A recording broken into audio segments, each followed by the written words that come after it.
আসসালামু আলাইকুম। মোর দাদু বুয়ারা সবাই কেমন আছেন? মুই কিন্তু আল্লাহর রহমতে ভালোই আছি। আবার হাজির হইলাম মুই একটা ভিডিও লইয়া। আজ মোর একসে রামপুরা শরবত খাইতে মনে করছিল, কি লিখে জানি না, কিন্তু এখন তো আম শেষ কাঁচা আম। এর মধ্যে শুনলাম কি বেনে কইতাছে রাখবেন রাখবেন কাঁচা। মুই এককালে দৌড় দিয়া গেলাম গিয়া সাইড আম কিনছি, সাইড এককালে 1 কেজি হয়ে গেছে বেমালা দাম। সিজন শেষ না এর লেগে দুগ্গা মুই এককালে লবণ মরিচ মিক্কা খাইয়া লাইছি আর দুগ্গা রাখছি আম পুরা শরবত খাইন দেখে। তুমি আম দুগ্গা দুইয়া ভালো করিয়া গ্যাসের চুলে মনের মতো পুড়ছি, মনে মনে কইছি আম পুরা শরবত খাইতে মনে করে তোর এককালে পুরিয়া কালা সালি সালি করুন। তো এককালে মুই পুড়ছি ও কালা সালি সালি করিয়া পুরিয়া মুই আম দুগ্গা আবার দইছি, গরম তো সেলা যাইব না লেগে আম দুগ্গা দুই ভালোভাবে সিল্লা কসলা এককালে আমটু বাইট করিয়া লিছি। আর আমের বড় কালে ধরিয়া মেলা আমার সিজা করে দিয়ে তোর দরকার নাই এর লেগে। এখন মুই একটা বেলিন্ডারের জান নিছি, মোর একটা বেলিন্ডার আছে না, ওই বেলিন্ডারে জার নিছি নিয়ে এর মধ্যে দুটা পুদিনা পাতা দিছি। পুদিনা পাতা ফ্রিজ আছিল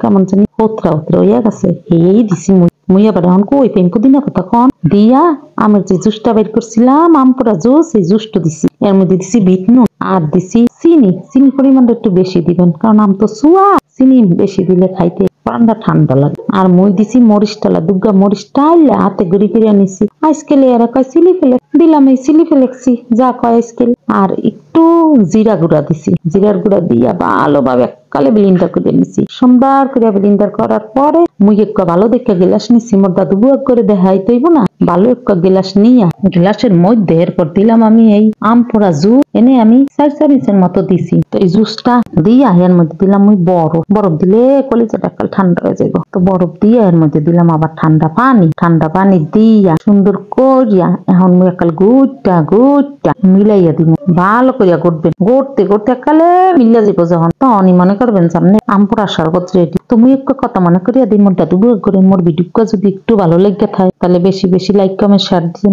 মোর ভিডিওটা যদি আরো ভালো লাগে তাহলে সাবস্ক্রাইব করেন। আরো যদি ভালো লেগে থাকে তাহলে ফেসবুকে মোর পেজটা ফলো দিয়েন। তো মোর আম পোড়া শরবত কিন্তু একাল রেডি হয়ে গেছে। উপরে আবার একটু আমনে করে দেখানোর লেগে আমি একটু ওই যে হতরা পুদিনা পাতা দিয়ে ডেকোরেশন করিয়া নিলাম। তো কেমন হইলো মোর আম পোড়া শরবত খাইয়া দেখবেন কলিজাটা কালে ঠান্ডা হইয়া যায়। তুমি আজ বাড়ির যাইগা আর কথা কইতে পারবো না।